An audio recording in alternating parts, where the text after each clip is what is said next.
Jõhvi vald ja hokiklubi Everest tegid kõigile suurepärase kingituse.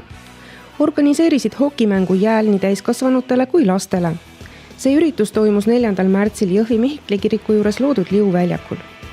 Osa said võtta kõik soovijad. Hokit mängisid nii väikesed kui suured. Võitjaid ootasid auhinnad. Samuti pakuti kuuma teed mitte ainult mängijatele, vaid ka pealtvaatajatele, kes kogunesid vaatama haaravat mängu. Üritusel kõlas kaasaegne muusika ning koos veedeti tore päev. Jõhvi vallavanema Aleksei Naumkini sõnul võisid kõik huvilised proovida oma oskusi hokimängus. See on suurepärane võimalus lõõgastuda ning mis kõige olulisem, lapsed saab arvutite juurest eemale. Täna me kohtusime hokiväljakul nagu professionaalid. Need, kes täna mängisid, pakkusid ka mulle mängida. Ma olen samuti kunagi mänginud hokit. Täna me võitsime 4-3. Tahaksime tänada klubi Everest, kes aitas seda organiseerida. Me näeme selle ürituse eesmärki selliselt, et muuta tänavasport populaarsemaks, et lapsed leiaksid tegevust õues.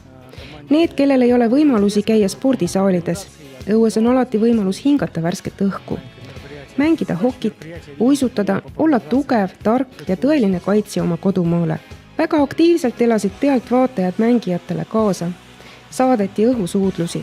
Täna muutis hoki inimesi teineteisele lähedasemaks, murdis piire. Mängiti esmakordselt, kuid nii külalised kui ka osalejad loodavad, et taolisi üritusi hakatakse läbi viima tihemini.